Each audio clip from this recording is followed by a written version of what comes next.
गरीब समोसे वाली की सफलता। नदी से सटे एक गांव था। उस गांव में शीतल अपने मजदूर पति रमेश और बेटा सोनू के साथ रहती थी।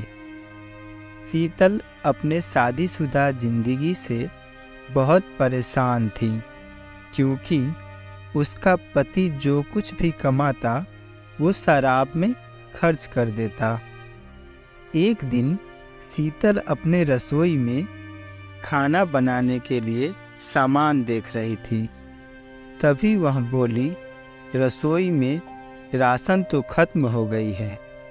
तभी सोनू आया और बोला, माँ, बड़ी जोर की भूख लगी है, खाने को दो ना। माँ बोली, अभी कुछ लाती हूँ, तब तक हाथ मुंह धो लो। वह रसोई में गई और अपना सिर पीटकर रोने लगी और बोली, मैं अपने बच्चों को भूखे नहीं देख सकती। तभी उसका पति शराब के नशे में धुत घर आया। आज फिर आपने शराब पीकर घर आए ऐसा? शीतल ने बोली, सारा पैसा शराब में बर्बाद करते हैं। जाइए राशन लाइए, घर में कुछ भी खाने को नहीं। तभी उसका पति बोला, राशन कहाँ से लाऊं मैं, मेरे पास तो पैसे है ही नहीं। और वह सो गया। इस तरह रोज रोज ऐसे ही रमेश शराब पीकर आता और शीतल सोनू को भला बुरा कहता। ये सब देख सोनू बहुत रोता।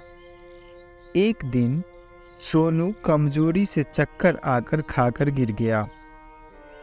तभी उसकी माँ सोच ली कि मैं अब इस घर में नहीं रहूंगी, मुझे ही अब कुछ करना होगा।